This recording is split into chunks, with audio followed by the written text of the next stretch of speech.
And the government's tightening of the purse strings has reached Kiwis who are disabled and their carers. Whaikaha, Ministry of Disabled People, announced on social media that they'll be making changes to the rules around what funding can be used for, including for carer support and individualised funding, which provides for things like sensory toys or devices to aid the non-verbal. But many in the disability community are angry that the first they heard of the changes was through social media. And from CCS Disability Action, Debbie Ward joins us this morning. Thank you very much for being with us, Debbie. Can you just tell us first how this funding has helped you? Oh, Morena. This funding has helped me. Well, the biggest help the funding has for me is it has taken my fatigue away.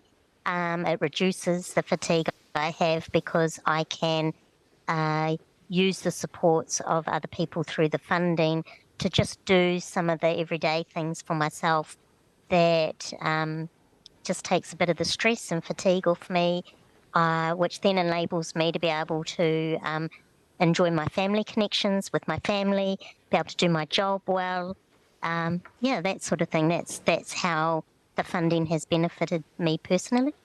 How did you find out that the rules were going to change? It was on a Sunday afternoon on Facebook. I just happened to read a post when I was scrolling through Facebook.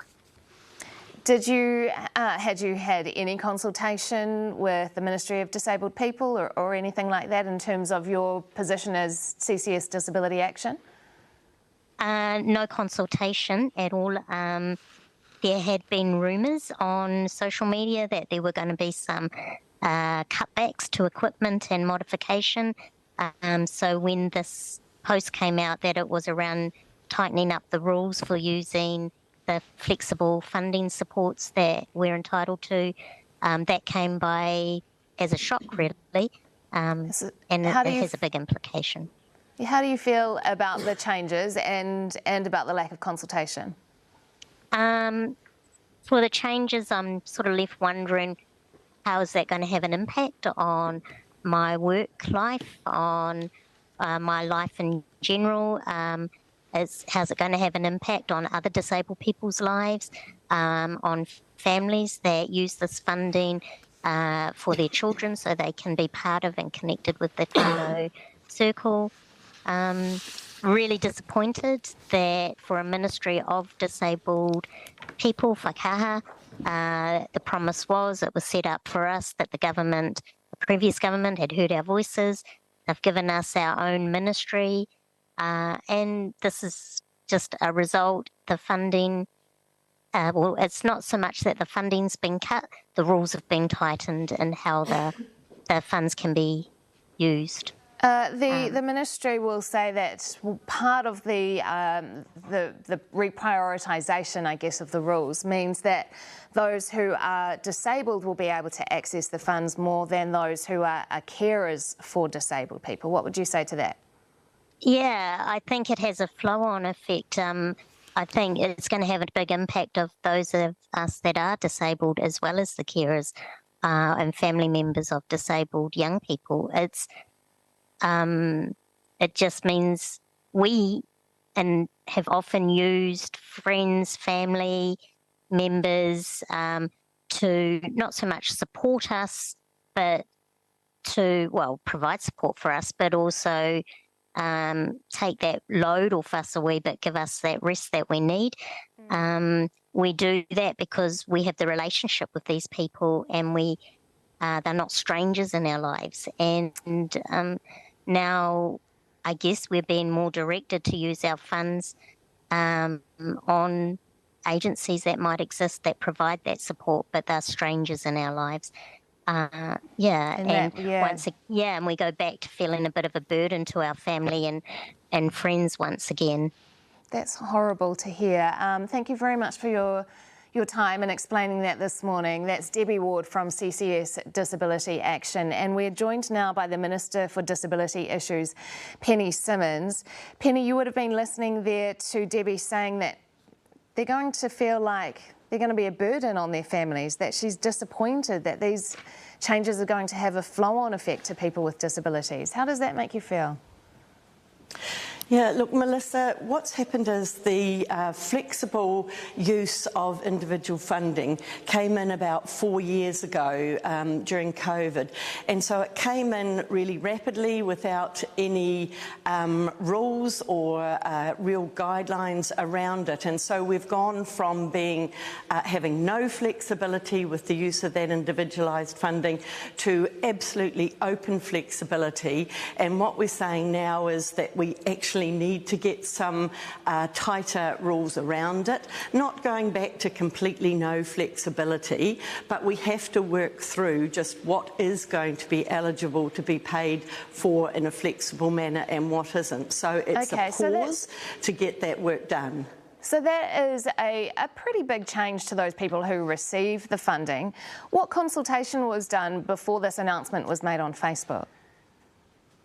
Yes, look, I did talk to Whaikaha about that yesterday, and they acknowledged that they hadn't been able to do any consultation around it.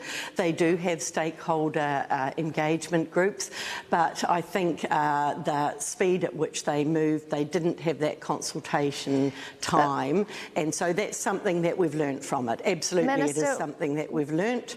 When did you know the changes were going to happen? Did you know before it was announced on Facebook?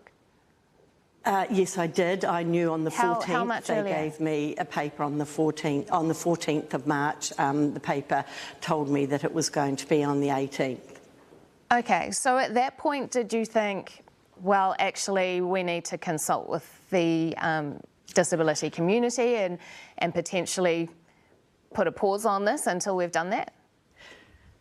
Melissa, I think the consultation starts now as we sort out but you knew the rules that we're going to have going forward. You knew this was happening before the announcement. Do you think that perhaps you should have said at that point, I think there should be consultation?